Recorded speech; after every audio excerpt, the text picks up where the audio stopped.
तो दोस्तों स्वागत है आपका हमारे चैनल दक्ष अग्निहोत्री पे। मैं हूं नवनीत, ये है दक्ष, हम रखेंगे अपना पक्ष। तो मेरे भाई लोग, जीएसटी कट के बाद गाड़ियां बिक रही हैं एकदम फास्ट स्पीड से, तेज रफ्तार से हर सेगमेंट की गाड़ियां बिक रही हैं। कितने लोग तो ऐसे हैं भाई जो गलत गाड़ियां लिए जा रहे हैं, क्योंकि गाड़ियां जो खरीदते हैं 90% से ज्यादा लोग मिडिल क्लास बायर्स होते हैं, हमारी तरह मिडिल क्लास कस्टमर होते हैं। मिडिल क्लास में कई कैटेगरी आती हैं भाई, lower middle class, upper middle class, कई तरह के मिडिल क्लास होते हैं। लेकिन आज की वीडियो में मेरे भाई हम ये बात करने वाले हैं कि किन टाइप की गाड़ियां मिडिल क्लास बायर को अवॉइड कर देनी चाहिए। मतलब ऐसी कौन सी गाड़ियां हैं हिंदुस्तानी मार्केट में जो बेची जा रही हैं, जिनसे मिडिल क्लास बंदे को कोसों की मतलब एक दूरी बना के रखनी है, उसके शोरूम के आसपास भी नहीं जाना, और ले रहे हैं लोग वो गाड़ियां। भाई फंसोगे। क्योंकि दोस्तों एक बात याद रखना, जब भी एक फैमिली एक गाड़ी प्लान करती है और उसकी कैलकुलेशन भी करती है कि भाई हमारी इनकम क्या है, कितने की गाड़ी है, कितना लोन, ये वो।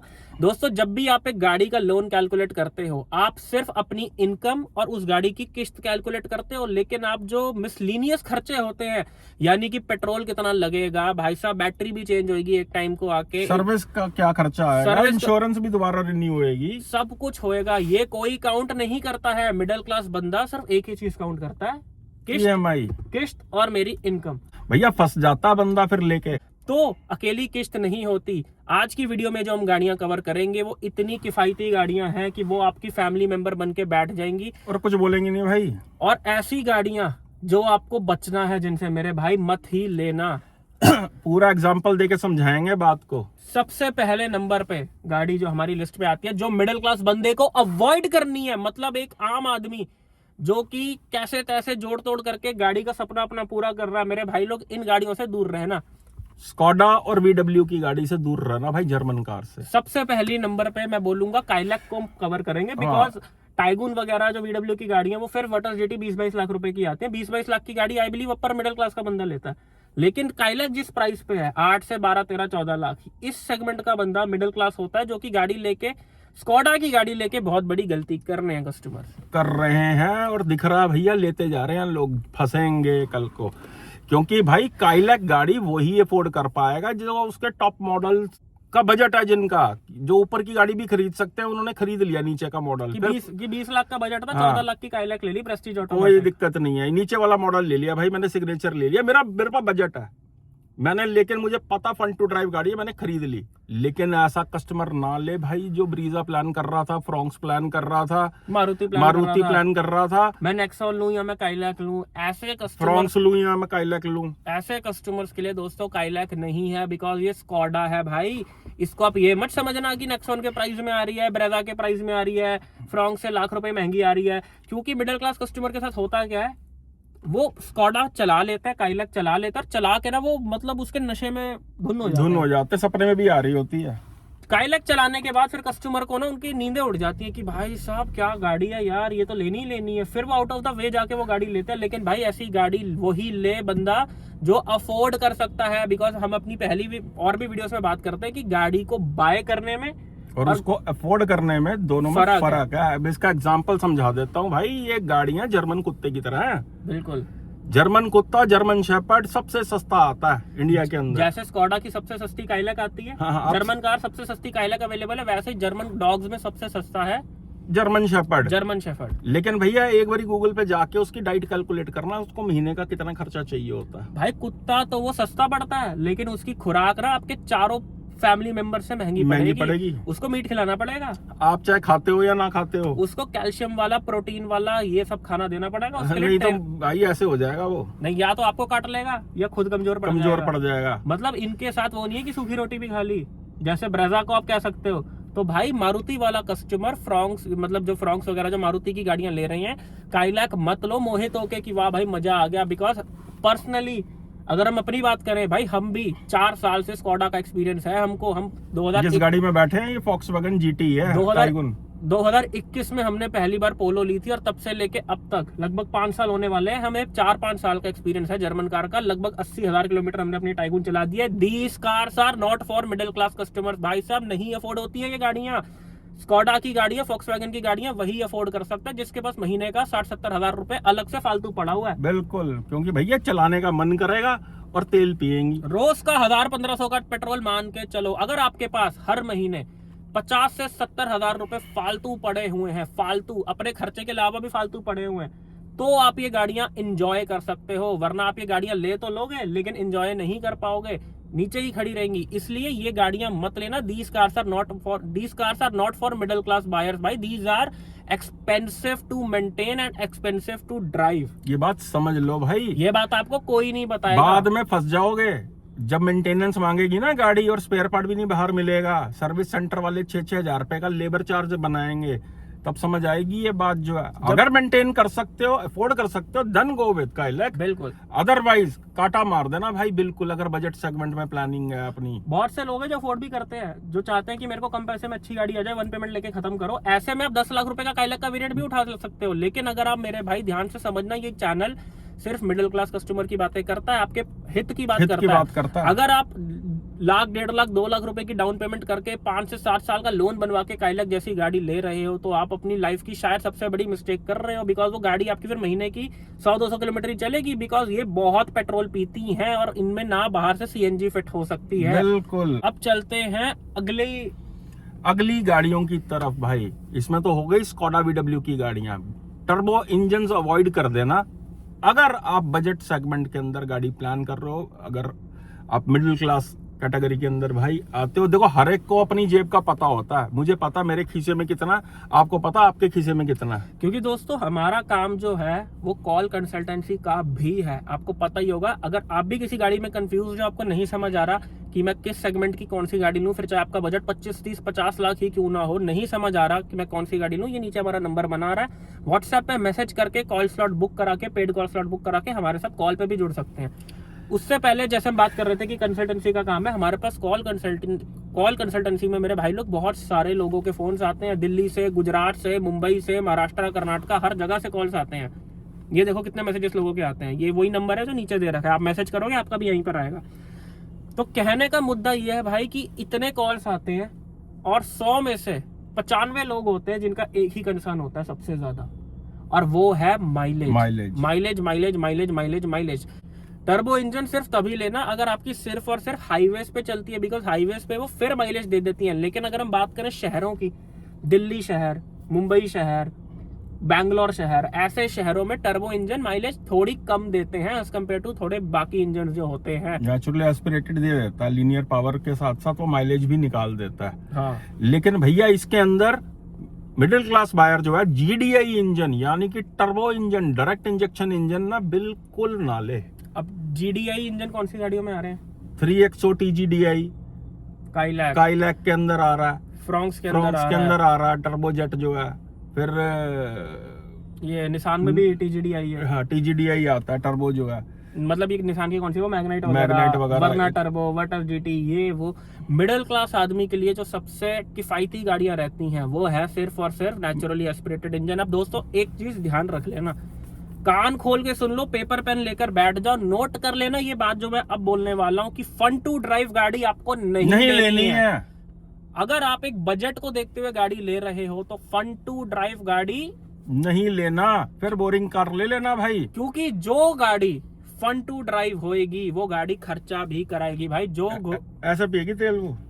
जो घोड़ा भागेगा भाई वो चने भी ज्यादा खाएगा, उसको चोट भी ज्यादा लगेगी, उसका खर्चा पानी भी ज्यादा होएगा। जो गाड़ियां बोरिंग हैं वो गाड़ियां खर्चा भी कम देंगी। ये बात अपने आप को समझा लो, ये बात नोट कर लो।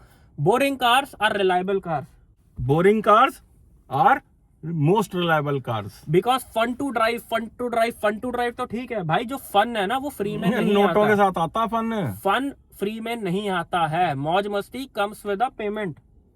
वरना घूमने को लोग दुबई भी जाते हैं और आसपास लोकल भी घूमते हैं, फॉरेन भी जाते हैं, ये है वो है भाई। It all depends on budget, सारा खेल ही बजट का होता है। फन भाई बजट कम होता तभी तो बंदा गाड़ी में ही चल रहा होता, नहीं तो बाहर में नहीं जाएगा। तू समझा? हाँ। नहीं तू समझा नहीं। मेरी बात समझो, बाहर वाला मजा जो है वो सिर्फ बाहर में ही आता है। सही बात है। तो वहां लगता है नोट, तो TGDI और ये टर्बो इंजन जो होते हैं ये बाहर हैं, समझ लो बात को। सही बात है। तुझे बड़ा पता साढ़े हैं। अबे क्या लगता है? अगली गाड़ियां जो आप ले सकते हो, मारुति के नेचुरली एस्पिरेटेड इंजन ले सकते हो आप, होंडा के इंजन ले सकते हो आप नेचुरली एस्पिरेटेड, कहीं ना कहीं थोड़े से फन टू ड्राइव भी होते हैं और रिलायबल भी रहते हैं। ऐसी गाड़ियों से बिल्कुल दूर रहना जिनकी हाई मेंटेनेंस होती है, ना कोई ऐसी गाड़ियों की रीसेल वैल्यू होती है। एक मैं एग्जांपल दे रहा हूँ, आपकी ड्रीम कार है क्रेटा एस ऑप्शनल, भाई आपको पूरे दिन रात आप उस गाड़ी के वीडियोस देखते रहते हो, या फिर कोई भी गाड़ी आपको पसंद है आप उसके वीडियोस देखते रहते हो। अब दोस्तों आपने वो गाड़ी ले ली, लेकिन वो गाड़ी लेने के 2-3 महीने बाद उसकी जो क्रेज, जो एक्साइटमेंट है वो खत्म हो जाती है, लेकिन ईएमआई जाएगी 5 साल तक, एक्साइटमेंट खत्म होगी 3 महीने तक। उसके बाद फिर उसमें पेट्रोल डलता भी चुभेगा, उसकी ईएमआई जाएंगी वो भी चुभेगी, उसकी इंश्योरेंस रिन्यू होएगी भाई वो भी चुभेगी। तो ड्रीम कार के चक्कर में पैसे मत बर्बाद कर देना। जो बजट अलाउ कर रहा है अपने बजट को देखते हुए किफायती गाड़ी लेनी है। एक्साइटमेंट खत्म हो जाती है 1-2 महीने बाद, कलर कौन सा, ये फीचर वो फीचर, उसके बाद बस इंस्टॉलमेंट जाती है। हाँ, और उसके बाद जब नई गाड़ी खरीदनी होती है ना, तो जो आपकी एग्जिस्टिंग कार है ना, उसी पे आपकी अगली कार डिपेंड करती है कि उसकी रीसेल क्या मिलेगी। बिल्कुल, ये ऐसी फन टू ड्राइव गाड़ियों की भैया ना रीसेल होती है, ना कोई बाद में खरीदना चाहता आसानी से। सही बात है भाई, बिल्कुल सही बात है। रिलायबल ऑप्शंस आपको हमने बताए हैं, only and only naturally aspirated cars are reliable, चाहे वो हो होंडा की, चाहे हो वो क्रेटा वगैरह की जो आती हैं। और आपको एक good looking comfortable stylish car चाहिए तो मैं एक बात बोलूंगा, नेक्सॉन के टॉप वेरिएंट्स आज की डेट में बहुत किफायती हो चुके हैं। 14 लाख रुपए के आसपास उसका डीसीए वगैरह आ जाता है। भैया ऐसा है कि इसके अंदर मिडिल क्लास बायर जो है वो TGDI इंजन नहीं खरीदे, लेकिन MPFI इंजन जो है वो खरीद सकता है। नीचे के मॉडल जो है, चाहे वो नेक्सॉन में चाहे 3XO में, हाँ, ये लिए जा सकते हैं भाई। जो है अगर आपको थोड़ी सी फन टू ड्राइव भी चाहिए और कहीं ना कहीं एक रिलायबिलिटी भी चाहिए, तो अगर आपको मिड साइज एसयूवी में गाड़ी लेनी है और आपका ऐसा माइंडसेट है कि भाई मेरे को बिल्कुल खर्चा नहीं करना, गाड़ी मेरे बाद में कपड़े ना फाड़ दे, मेरी जेब पे भारी ना पड़े, तो आपको सिर्फ 2 ही गाड़ियां लेनी है, 3 गाड़ियां लेनी है, ग्रैंड विटारा, हाई राइडर और नई आई विक्टोरियस। इन 3 गाड़ियों के अलावा कोई गाड़ी नहीं लेनी है। ये 3 गाड़ियां ऐसी गाड़ियां हैं जो आपका खर्चा नहीं कराएंगी, किफायती रहेंगी, रीसेल वैल्यू में ये गाड़ी किंग हैं। बिल्कुल ऐसा ही नहीं भाई, क्रेटा के प्राइस में ग्रैंड विटारा भी लोग ले रहे हैं। ये गाड़ियां बेस्ट ऑप्शंस हैं मिडिल क्लास फैमिली के लिए, नो नॉनसेंस, सिंपल गाड़ियां हैं यार। ये गाड़ियां दाल चावल हैं। हाँ, पेट नहीं खराब होएगा कभी कि भी। आप रोज दाल खा लो, अगर आपको मसाले का स्वाद नहीं आ रहा तो आपका पेट भी खराब नहीं होगा। साथ में अचार ले लो, बिल्कुल सही बात है। लेकिन पेट नहीं खराब करेगा आपका। नींबू का अचार खा लेना साथ में। होंडा की एलिवेट भी ली जा सकती है लॉन्ग टर्म रखने के लिए। दिल्ली से बाहर अगर आप पंजाब वगैरह, महाराष्ट्र, कर्नाटका में हो, 15 साल के बाद भी 5 साल एक्सटेंड हो जाती हैं। तो भैया मुद्दे की बात ये है, जिन गाड़ियों की रीसेल वैल्यू नहीं है, जिन गाड़ियों की हाई मेंटेनेंस है, जिनके स्पेयर पार्ट बाहर नहीं मिलते हैं, ऐसी गाड़ी मिडिल क्लास को अवॉइड कर देनी है। लालच में नहीं आना, लालच बुरी बला भैया, फंसा देगा आपको ये। और दोस्तों अगर आपको ऑटोमेटिक गाड़ियां लेनी है, सिर्फ और सिर्फ AMT, CVT और लास्ट ऑप्शन में टॉर्क कन्वर्टर बचती हैं। AMT आप मारुति की ले सकते हो, हुंडई की ले सकते हो, CVT आप i20 में ले सकते हो, आप होंडा की एलिवेट और अमेज में ले सकते हो, होंडा सिटी में ले सकते हो। और टॉर्क कन्वर्टर अगर आपको लेना है तो सिर्फ और सिर्फ ब्रेजा और ग्रैंड विटारा का, मारुति का लेना। टर्बो इंजन के साथ टॉर्क कन्वर्टर मत लेना, because torque converter with turbo engine is only for performance. लेकिन माइलेज के लिए आप ब्रेजा या ग्रैंड विटारा में टॉर्क कन्वर्टर ले सकते हो, विक्टोरियस में। अदरवाइज मिडिल क्लास बंदा DCT gearbox, turbo, torque converter ना ही ले तो बेटर है। AMT मारुति की गाड़ियों में बहुत ज्यादा प्रैक्टिकल है एक आम मिडिल क्लास कस्टमर के लिए। लेकिन भाई अगर फिर भी आपको लेनी ही ऐसी गाड़ियां, देखो कुछ लोग ऐसे भी सोचते हैं भाई एक ही जीवन है, मेरे को तो वेन्यू टर्बो बहुत पसंद आई भाई वो एक ही जीवन है, बर्बाद थोड़ा ना कर लेना है। घर खाली गाड़ी नहीं होती ना, घर के 50 खर्चे होते हैं भाई। मैं भी एक फैमिली मैन हूँ, मेरे से बेटर कौन जानता है ये बात। बच्चे जो है ना कभी भी कुछ मांग लेते हैं, बीवी ये चाहिए जी, है ये ब्लिंकिट से आ गया जी, ये आ गया। भैया खर्चे होते हैं घरों के। ऐसे में आप ये नहीं बोल सकते कि भाई गाड़ी लिया, क्योंकि दोस्तों जितने का आपका बिजली का बिल आता है उससे 4 गुना ज्यादा गाड़ी में पेट्रोल लगेगा। दोस्तों इसलिए कह रहे हैं अपनी इनकम को देखते हुए, सेविंग्स को देखते हुए एक ऐसी गाड़ी लो जो बाद में खर्चे ना दे, बिकॉज लॉन्ग टर्म में वही गाड़ी रास आती है, वही गाड़ी बेनिफिशियल रहती है जो ज्यादा खर्चे ना कराए, माइलेज भी दे। और ऐसी गाड़ियां जिनमें बाहर से CNG भी लग जाए, और नेचुरली एस्पिरेटेड इंजन, किसी भी इंजन में बाहर से इजीली CNG लग सकती है। वरना भाई होता क्या है, बंदा ना चाहते हुए टर्बो गाड़ियां ले लेता है या फिर ऐसी गाड़ियां ले लेता है, फिर बाद में वो कंपनी को बदनाम करता है यार खर्चे बहुत आते हैं। आपने आज तक सुना है कि कोई मर्सिडीज वाला बोल रहा है यार खर्चे बहुत हैं गाड़ी के? BMW वाला बोल रहा है, कोई BMW वाला बोल रहा है कि यार बड़ी 2 लाख की सर्विस हो गई। ये कौन बोलते हैं? पैसेंजर सेगमेंट के कस्टमर्स बोलते हैं भाई, बिकॉज लोग अपने बजट को देखते हुए गलत गाड़ियां ले लेते हैं। जैसे लोगों ने पोलो खरीद ली, बाद में खर्चे आ गए, हाँ। रैपिड खरीद ली, खर्चे आ गए, मतलब भाई खरीद ली, खर्चे आ गए। मैंने पोलो वालों को सुना कि भाई खर्चे बहुत आते हैं, मैंने BMW वालों को नहीं सुना कि खर्चे बहुत आते हैं। ऑडी वालों को नहीं सुना। क्योंकि दोस्तों वो कस्टमर जो गाड़ियां लेते हैं वो अफोर्ड कर सकते हैं।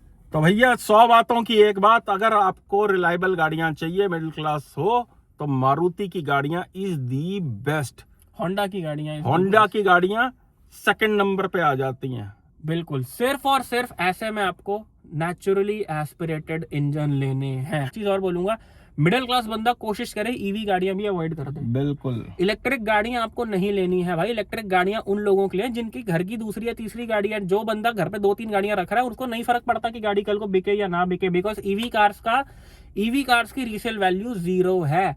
आने वाले 10 साल बाद का पता नहीं, लेकिन आज की डेट में ईवी गाड़ियां नहीं बिकती हैं। जिस कंपनी से आपने खरीदी है वो दोबारा भी नहीं खरीदेंगे उसको। आपने ले लिया, अब आप ही रखो वो। अब आप उसको महीने की 100 चलाओ या 2000 चलाओ, वो आपके ऊपर है। ईवी गाड़ियां मत लेना। अगर प्राइमरी कार है, एक मिडिल क्लास फैमिली से हो, तो गो फॉर पेट्रोल या सीएनजी कार। और सीएनजी लेनी है तो भैया Maruti is the best CNG के लिए, और अगर डीजल लेनी है तो महिंद्रा इज दी बेस्ट। ये आपकी क्या ओपिनियन है, नीचे कमेंट करके आप बता दो, और चैनल को सब्सक्राइब कर लेना। यहाँ तक वीडियो देख लिया तो भैया ऐसे खतरनाक टॉपिक जो है, इतने ब्लंट टॉपिक जो है, वो सिर्फ इसी चैनल पे है, क्योंकि ये नहीं डरता चैनल किसी से। ये चैनल करता है सिर्फ कस्टमर के हित की बात। ऐसी बातें आप दूसरे चैनल्स पे गाड़ियों के रिव्यू देखोगे, कोई आपको ये नहीं बोलेगा कि भाई ये गाड़ियां मिडिल क्लास के लिए नहीं है। उनको कोई लेना देना नहीं है। आप लो ना लो, आप लेके फंस जाओ, आप बेचो ना बेचो, चलाओ ना चलाओ, किसी को कोई लेना देना नहीं है। लोग बस गाड़ी दिखाएंगे, फीचर्स बताएंगे, ये बताएंगे, ठीक है जी, बात खत्म। ये चैनल बताता सच कि लेनी है या नहीं लेनी है, क्योंकि हम प्रैक्टिकल बातें करते हैं भाई, क्योंकि हम आप में से ही एक हैं, हम कोई अलग नहीं है मेरे भाई लोग। इसीलिए इतना प्यार मिलता है हमें, इतनी दीवानगी है इस चैनल की, और इतनी लोग वेट करते हैं हमारे वीडियो की। Love you all. ਚੱਕ ਦਿਓ ਕੰਮ ਨੂੰ ਤੇ ਆ ਰਿਹਾ ਸਾਡਾ ਨੰਬਰ, ਜੇ ਕੋਈ ਕੰਸਲਟੈਂਸੀ ਲੈਣੀ ਹੈ ਤਾਂ ਇਹ ਥੱਲੇ ਨੰਬਰ ਆ ਰਿਹਾ, ਕੰਟੈਕਟ ਕਰ ਸਕਦੇ ਹੋ। ਨਾਲੇ ਕਿਸੇ ਗੱਡੀ ਦੀ ਪੀਡੀਆਈ ਕਰਾਣੀ ਹੋਏ ਤੇ ਸਾਡੇ ਦੋਨਾਂ ਕੋਲੋਂ ਕਰਾਣੀ ਹੋਏ ਤਾਂ ਥੱਲੇ ਆ ਰਿਹਾ ਨੰਬਰ। ਲੇਕਿਨ ਭਈਆ ਲਵ ਯੂ ਆਲ।